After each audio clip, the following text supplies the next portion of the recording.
Hello everyone, my name is Omar Carrera. I'm the Executive Director of Canal Alliance. 2 weeks ago, Canal Alliance released an issue brief highlighting the disparities in Marin County's academic achievement for low-income Latinos as compared to their peers.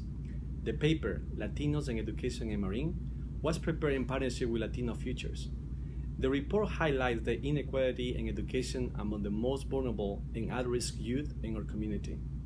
Today, we're gonna discuss more about the findings with the 3 candidates to the San Rafael School Board.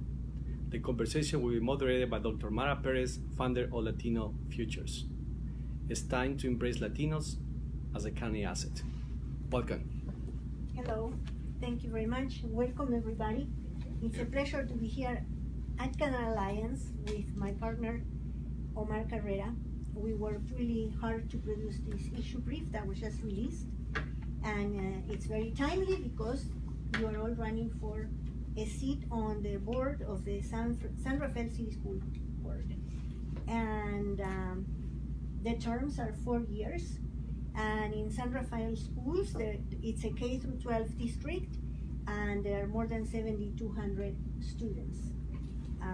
This position is very important, and as Omar remarked, the situation impacting our Latino students is serious. And given some conditions and trends that we see in the country that I'll elaborate a little later on, we think that this conversation is very important to see what you bring to the table in terms of the findings in the issue brief and our Latino students so that we can improve their academic achievement. It's my pleasure to introduce Rachel Kurtz, who is an incumbent. She's a program director of Belvedere Tiburon Library Foundation with a bachelor's degree from the University of California, Santa Cruz, and a master's from San Francisco State University. You've been on the board for 4 years, and you also have a lot of volunteering experience with the Dixie School District, Osher Marin JCC, and many other organizations. And you're a native, you rather have lived in San Rafael since 1999. And you were first elected to this board in 2013. And you would like to continue your work there. It's also a pleasure to introduce John Marker, who is a candidate, and you are the CEO of the Youth Leadership Institute. You have experience as an 8th grade history teacher, program director, and you also have experience with the Jim Joseph Foundation and many other important collaborations and organizations such as the Marin Promise Initiative, which is a very important initiative that's taking place here to produce information and ideas for how to improve academic achievement among our students here in Marin County and in San Rafael. And Youth Leadership Institute is a statewide organization, nonprofit, working with about approximately 2,000 youth across California. So you bring a great deal of experience and expertise in terms of anything and everything that has to do with students. And Natu Tuatagaloa, you are an incumbent. You are a consultant. He has a bachelor's degree from the University of California at Berkeley, and you've been on the board of the San Rafael City Schools for 16 years. 17 years. And truly committed, obviously, and seeking your 5th term. Correct. Congratulations on this great endurance that you have to serve for so long. I've work. been on boards for 10 years, and I know it takes a lot of energy, and 16, I haven't done that yet. You were also a prominent athlete, I understand, a former University of California Berkeley varsity football player, and you were a National Football League defensive lineman. That's very, very good. And you run your own strategic management consulting firm, providing services in the areas that include construction, the electrical, and the telecommunications sectors. Welcome to all of you. It's a pleasure to have you, and also we really appreciate the interest you have in taking time to come and have this conversation, which centers on our issue brief, which is available online at the Canal Alliance website and at my website. And this is a study we did over the last several months, focusing on education, academic achievement among Latino students in Marin County, particularly in San Rafael, and looking for new ideas. Marin County has been rated number 1 in racial disparities among all 58 counties in California. That's not something to be proud of. We have a problem. We also know that when we look at some national statistics, by 2050, 30% of the US population will be Latino. And in Marin County, the Latino community currently represents 17%. Between 2010 and 2016, the population of Marin County, the white population in Marin County, increased by 2.4%. In the same period of 6 years, between 2010 and 2016, the Latino population in Marin County increased by 14.2%. That's a very important statistic. And it's also very important to realize that within that same 6-year period, as the Latino population in Marin County was growing, their poverty rates were growing as well, going from 4.8 in 2010 to 7.8 in 2016. That's really concerning. And so we know that the Latino population in Marin County is young. So many of these people that represent 17% of the total population are in school and are underperforming. Some things are good. For example, the enrollment of Latino students in colleges across the nation went from 20% in the 1990s to 35% now. However, when we look at their graduation rates, only 15% of Latinos are graduating from college in the US, compared to 41% of whites, over 60% of Asians, and 22% of blacks. So given all these trends, we're going to talk a little bit about what we can do. And the format today is that I will ask a question to each of our candidates, and then once we conclude that segment, there's going to be an open conversation based on a topic that I'll tee off for all of you to respond to and continue providing your ideas. We're looking in particular for what you bring in terms of new ideas, both for the person that is contesting and all those of you who have been on the board for a number of years. So, Mr. Marker, I would like to start with you. And you talked, I've seen in newspapers that you talk about promoting a focus on data analysis and to provide, therefore, a meaningful lens to the school board about the academic attainment of our students, and to use this data to see how we can improve conditions for students. And you also said that you would like to provide ideas for greater alignment in terms of graduation requirements of our high school students in San Rafael, so that they match California State University and University of California requirements. And we're talking specifically about what's typically called AG requirements. So these are things that you have emphasized in your remarks as a contender. So we know that it's very hard for low-income Latino students to access information and to learn about the importance of AG requirements for a number of reasons. Their parents, the people that are with them, may not have awareness about these AG requirements because it's very likely that they didn't go to college. So they don't have that kind of support and resource at school. We know that in the San Rafael district, the ratio of student to counselor is 433 students to 1 counselor, and yet the American School Counselors Association recommends 250 students to 1 counselor. When we see this situation, and we see that our Latino students are graduating from high school and they don't have the AG requirements, we know that we have a situation we need to solve. And I would love for you to expand on this subject. Thank you. Well, thank you, Mara, for having us for this research. Thank you, Canal Alliance, for hosting this conversation. And it's great to be here with the two other candidates again as we continue the community conversation to figure out what are the skill sets that we're looking for as a community on our board for the next 4 years.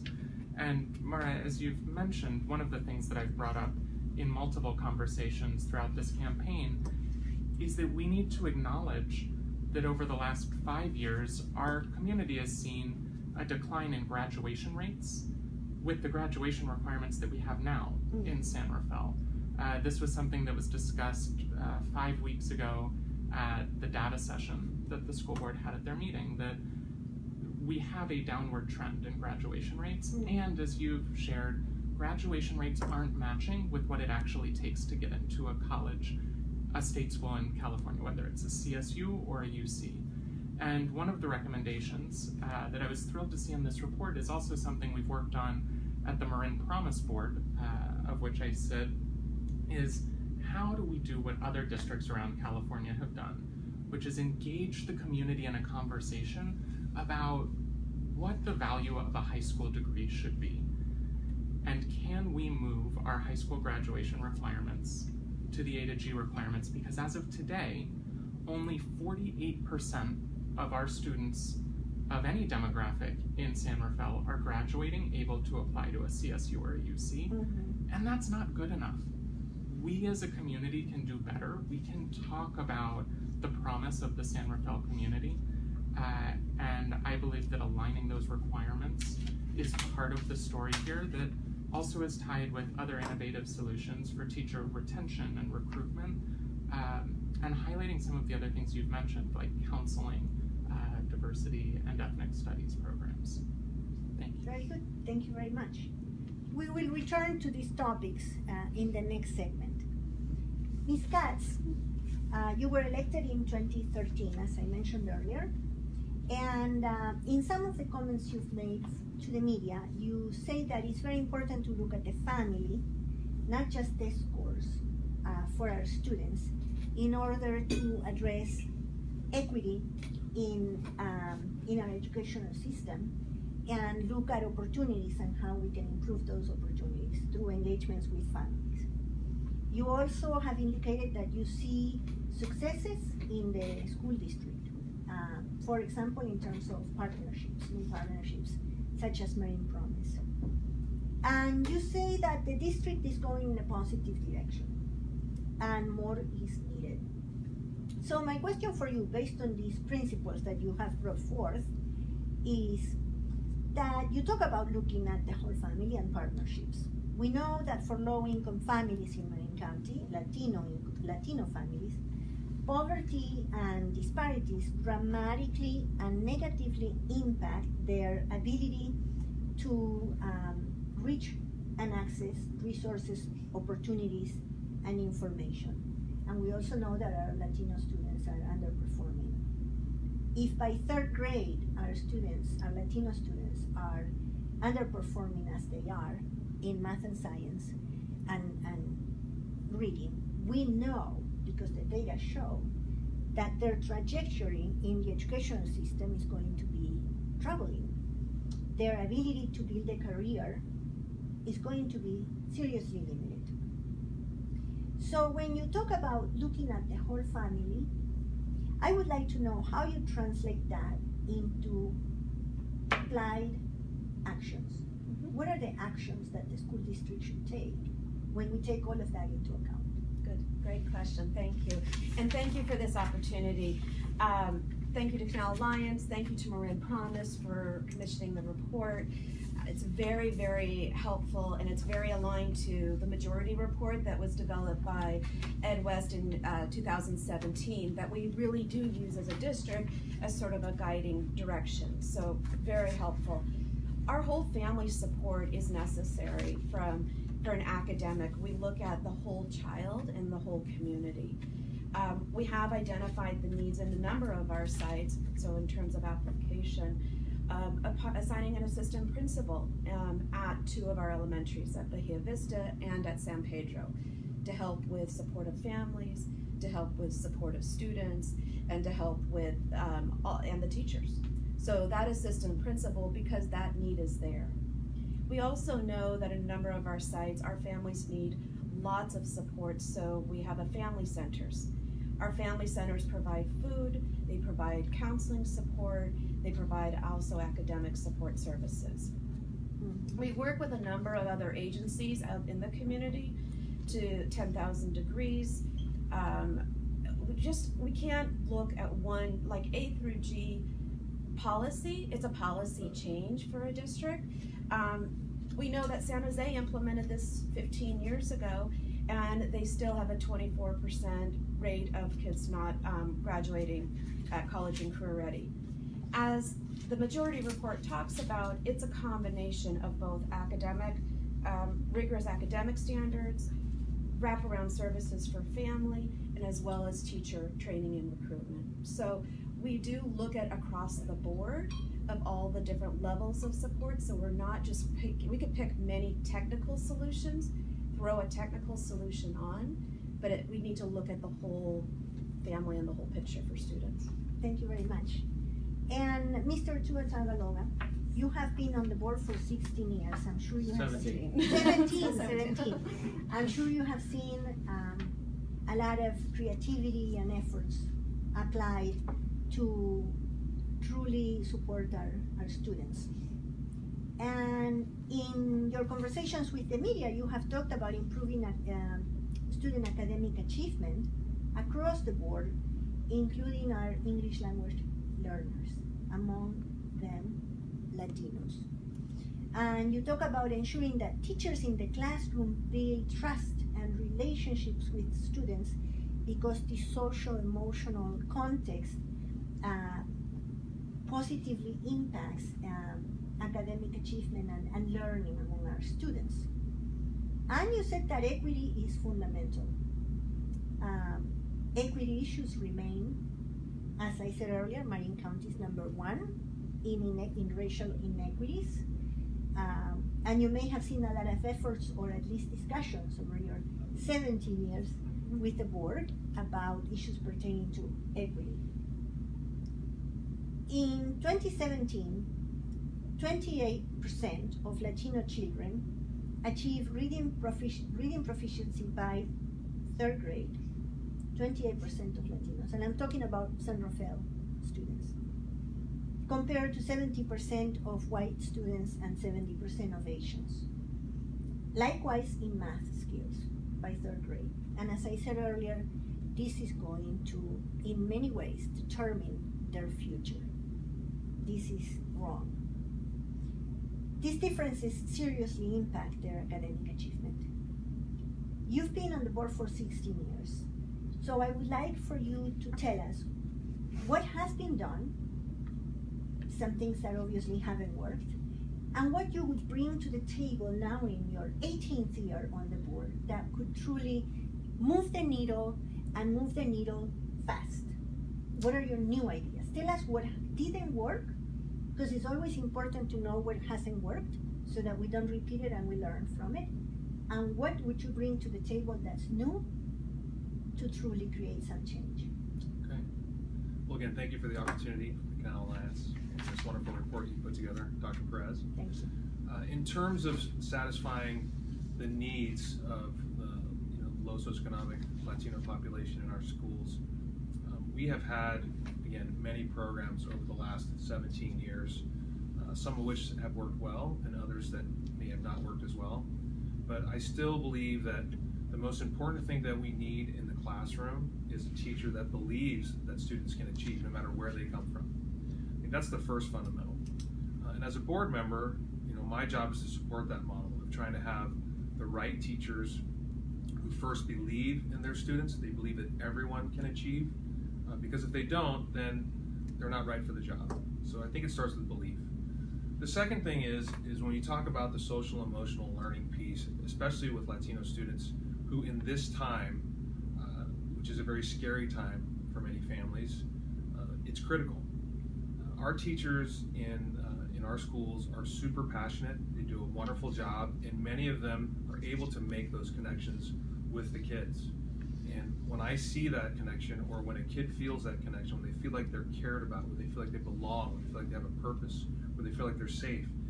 Because many of our kids, when they come to school, it's the safest place for them every day. They come to eat, they come to learn, they come to grow, they come to play. And at the end of the day, they look at their teacher as a person who they can trust and who they feel cared about. And because of that, that's when learning begins. And when we talk about what we're doing for students, I think the focus has been on students, and the focus has been on program. And when we talk about what we should do more of, I think, again, we should do more about what's going on with families. Taking their approach of just helping students in the classroom isn't enough. Taking the approach of helping families in the community, that's the next step for this district. Creating our schools in terms of a center of community life with extra services, really becoming beacon schools, if you will, that's the answer to the question. In the next 4 years, what I look to do is to support those efforts, and again, looking for the right teachers in the classroom that make all the difference for our kids. Thank you very much. This is the segment in which we asked you one question so that each of you could address some of the issues that you have already discussed with the media, but this opportunity would give you space to elaborate. And this question now is for the three of you. And you can start in whatever order you'd like and add to the discussion in any manner that you see appropriate. So the first question is that Marin County, as I said, is ranked number 1 in these disparities, and it includes San Rafael. So tell us 2 things that you would bring to the table as a board member to enable us to have a more dignified ranking as it pertains to racial inequities in California, focusing, of course, on issues that pertain to our Latino students in the San Rafael schools. How do we move away from this amazingly disturbing rank that we have, number 1 in racial disparities, in a county that is also very affluent, in a country where there are so many resources that all of us can tap into as long as we have information and resources to access those opportunities? How do we get out of this number 1 ranking? Okay, so how do we get out of a ranking? I think that the first thing to really think about is, what is the statistic? What is the real statistic? Marin County might be the number 1 school district in the state, yet we have this number 1 ranking in terms of disparity. So in order to change that, I think part of it is, again, it's a choice at some level, and I think it's a family choice at another level. And I think that that's where educators can take some initiative in changing the conversation and changing the dynamic within the student as well as within the family component. And specifically, my daughter is a senior at San Rafael High School. She's getting ready to go to college. She's going through all the application processes. She's looking at financial aid, and she was able to sit with I was able to sit with a couple of consultants from 10,000 Degrees who know about financial aid. And I asked them specifically, I said, so, you went to these schools here in the Bay Area, in San Rafael or Green Bay, and you graduated from high school and you went to college, and now you're giving back to your community. What was the difference? What's the difference between your experience and other kids who aren't doing the same? They both said the same thing. They said, number 1, they decided early on that they were going to go to college. So having the access and the belief that they could go to college, that was the first thing. The second thing, which I think was the most important thing, was the fact that their families, their parents, regardless of where they came from or whether they spoke the language or what their socioeconomic status was, the parents, whether it was 1 parent or 2 parents, they demanded that education be a priority in their child's life, and they were involved in that process to make sure that whatever the kids were doing, that they were doing their homework, they were going to school, they were taking the steps necessary. And I think those are 2 things that are paramount. I think it changes the conversation because we have clear examples of kids who have been able to go through the entire system in San Rafael and now are coming back to give back, and the first two things they talk about was, one, I made a choice because I had access and I saw, and two, my family was there for me. They pushed me, they held me accountable. And I think that's really what's going to make a difference in this county.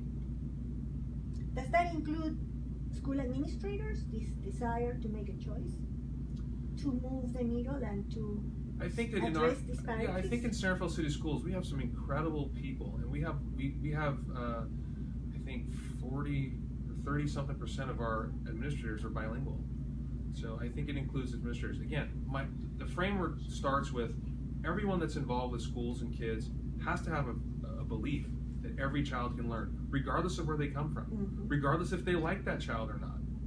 They have to have a belief that kids can succeed, right? And then it's up to the district and the Board of Education to set the tone, the vision, and the direction of how that happens. And to me, this district has done a great job of providing equity by giving kids who need more, because that's what equity is. Some kids need more to get the same. We have extra programs, we have extra time, we're providing that. It's not always the best, and it's not always the cure-all, but it's an effort in the right direction. And can we improve on it? Of course. Every district in America can improve on the disparity. Thank you. Would anybody like to add to this subject? So I think your question is really, what can we do now to keep moving forward, right? We know our progression is going up, but we also know that it's jagged, right? Progression isn't always just a straight line. We're gonna have dips and we're gonna go up, but over a period of time, I really am optimistic that we are going to see that trend going up. We need to continue that commitment. There is no one more passionate about anything than a parent about their child. And we see that, and we know that. We are working closely with our families. I just got an update that the Davidson English language parent community met, and there were over 300 families attending. That's great. I mean, it's huge, and those are educational sessions and informative sessions. They're in Spanish, and our families are committed. We need to continue that. We need to continue the work that we have in our programs of bringing in PK for parent education. We need to continue the investment we have in working with our whole family. We need to continue with the wraparound services, and as you mentioned, the counselors. This year we are very committed as a board to provide that support, and we've increased a counseling department at Davidson to help us work with students early and often to make sure that they're getting those supports. As well as with athletics. We added an athletic director at Davidson, again, to be able to identify that we need to provide a new and different level of support for some students. We know that our college pathways, not everyone's going to be on a college pathway. We know we need to provide academic rigor, and we need to make sure we have pathways that are for those going to college, those going vocational, those going other paths. So we need to ensure everyone graduates, but yes, absolutely. Would you like Thank to add you. anything? I would John? love to. So thinking about two concrete things that we can do as a community, right, there are many incredible things that happen in our community, and one thing that we as a board need to do is shine some bright spots on those, and I'm glad that this race has allowed us an opportunity to raise some of those. Particular love and interest for what was mentioned of the family center. My wife works in one of our family centers, and I know all of the wraparound services that are included in that are powerful for our community. And what we are doing has led us to the disparities where we are, so we need something new. Right? As Rachel mentioned, San Jose made this investment in A to G. I would frame it differently, that if they got to 76%, that's 32% above where we are. That would be nearly doubling the number of students who graduate San Rafael schools able to go to a CSU or a UC. That would be tremendous, and the part where that reduces disparities is if that is the expectation, we are going to be tracking on a different level what the disparities are, not just at the high school level, but who's showing up at high school able to take A to G courses and who needs remediation. There's a lot we can do within our schools, but also in partnership. We've actually done better at Terra Linda than at San Rafael with building this partnership with College of Marin to come in and offer additional courses. Those courses ensure that students need to take less remediation when they get to college. It's a great resource that we have. We need to do more, and we need to do better in that. But so the first one is A to G. The second, and I'm glad that the report mentions this, is looking at diversity. Diversity being bodies in the room, inclusion being how are we merging cultures, and recognizing that there is more we can do as a district. Our administrators actually reflect our population relatively well to get a more diverse teaching staff. I look at programs like the one in Novato that is bringing Novato students to go to Dominican University and then to come back to work in government in Novato. And I say, Dominican University is in San Rafael. We need a partnership like that. And one where I've come out with this proposal through the campaign that we should be looking at how we can then house those teachers. So if someone from our community wants to go to school to be a teacher in our community so that our students see themselves reflected, it's not to a saying, you need to know that the teacher cares and understands who you are, that we should be able to house them at one of the excess properties that our schools own around the county. And I think that those two together are going to make a huge impact on the inequities that we currently see. I have a quick follow-up question for you. You talked about the A through G success in San Jose. What are the levers in Marin County and in this area in San Rafael? What are the administrative or policy levers that have to be worked on to create this change? Where does the power to make this decision reside, and how could it be cultivated? When you shared some of my biography, I come to this work from a community organizing mentality. We don't have a board of education just to do things for the sake of doing things. It's for leading the community. 2 years ago, I got involved in the schools because of the leadership of the board in fighting the IPSO charter school and my involvement alongside the board in fighting the charter school. We as a board can bring the community together to say, there's more we want to do around graduation. What is it going to take for the entire community to lift this up? We're going to need additional career and technical education programs. We're going to need stronger partnerships with the nonprofit community. And if we are able to bring everyone together, the A to G is the policy piece to it, but what we're actually doing is moving the hearts and minds of our community to that belief that every single child should have the potential to graduate ready to apply to a CSU or a UC. That's the promise of San Rafael. That's what we can do to lead the way for the entire county of Marin and say that in a place that looks like the rest of California, that we can solve this. And it's solving it with the people who are here, all of us rolling up our sleeves together. That's the leadership that I would be excited to bring to this board, both in my time on the board and much as not to has had the privilege to be on the board for the entire duration of your kids being in the school system, with having a 4 and a 2-year-old who are about to enter schools. This is the energy that I want to bring right now. Thank you very much. And we have a second question for you, continuing this conversation.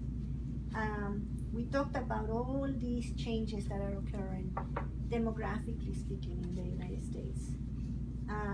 And based on this, particularly in Marin County, and the prevailing academic achievements that we've already discussed, what are 2 urgent matters regarding disparities and equities as we move through this race to catch up? Race to catch up because the demographic trend and the demographic train continues to move. So in just a few words, think about demographic changes and what do we need to catch up so our students can succeed. Just a few words. We touched on this before, but focus on demographic changes and actions that can help us bring our Latino students up fast. 1 or 2 actions. imperatives. Pick a number. There are probably 100 of those, but give me one. I think right now our commitment on a new investment in adult ed has been really important. I don't know if you've had an opportunity to visit San Rafael schools and meet with Dr. Marin, who is working with Dominican, as well as we received a grant for bilingual education teachers. So we're working on these programs because it is hugely important. I think the adult ed program that we've just implemented is having a huge positive support as well as a lot of engagement. We have students who are very excited. These are students who are newcomers who have come to our country at maybe 16 or 17, come into our schools, are not going to be able to graduate at the standards. We have these tests, these measures. They're points in time. They don't really show the whole success of a student. We know it that day they took that test. Lots and lots of talk about levers of things we need to look at. Lots of different data points we need to learn about and use those measures to look at success. We know with adult ed, and these students that have come in, they said, because we asked them, we have to listen, we have to learn, and we talk to them and they want to have the education. So working with College of Marin, these programs that are coming over, in this adult ed program, which is supported by a number of outside organizations as well, this is what the community wanted. And those are really important factors for us. We have to continue working on building our community partnerships, sharing the story, listening to our community, listening to the parents, and having things driven from the community up, and let us be able to provide the resources that are needed and the funding direction that we need to do to support that. Very good. A few quick words. Go ahead, John. Sure. We're talking about scaling fast. Right. I think that two things that are going to help us do this. One is a focus on bilingualism, and the report mentions it. And the report mentions it from what I might suggest is just one side of the equation. Bilingualism is incredibly important for students, the 60% of the students in our elementary district who speak a language other than English at home. It is also important for the 40% who only speak English at home. When we think about competitiveness in the world as it is today and will be, the stronger investment we can make in different styles of bilingual education is going to be critical. And this is something in recruiting bilingual educators that I've had experience with across the district, bringing in 383 teachers in 2 years. That teacher recruitment is critical. The other piece here, though, if we really are trying to respond to the demographics of our students today, is elevating student voice. And this is what my work is every single day. How are we finding ways to empower our students to drive education in their own community? I had the pleasure, actually earlier today, to be in a classroom with some 8th grade US history students who were saying, yes, there are these macro problems, but on a micro problem, we are in a diverse classroom, and our textbook in social studies doesn't define the word race or racism at any point in the book. This textbook has these tools are things that we need elevated. We need the young people today to say, I want to push my learning further here. How can I advocate for myself? And I think that if we create more space beyond just an advisory role for students at the board table, but allow them to have a say in the direction of the district, we are going to get an incredible return to launch us ahead as we scale quickly to close these gaps. And in 1 minute, do you have any suggestions? We have 1 minute now. Right. I think to dial up the speed on the change that you're looking for, I'm not sure what the answer is, honestly. I really believe that our current staff and our programs are doing a really good job of people showing up every day, being passionate about their job and doing the work. Leveraging the programs that we're using in the district to move the entire stack forward, not just closing the gap. I think that process is going. I think that it's working. Can we do a better job? It's possible. There might be some other programs that may be better models for us, but the story is that it doesn't matter what the program is, they all work.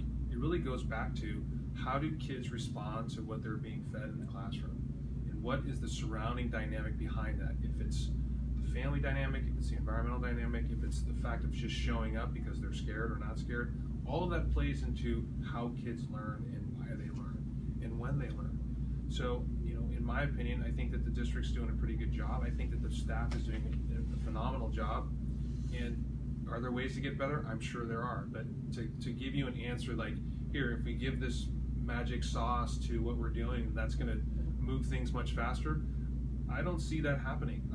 I don't know that it's ever happened. So it's a work in progress, and it takes, as John and both Rachel said, it takes everyone in our community to make a choice, to be involved, and to try to do whatever we can to support the learning that goes on in the district. Very good. Thank you so much.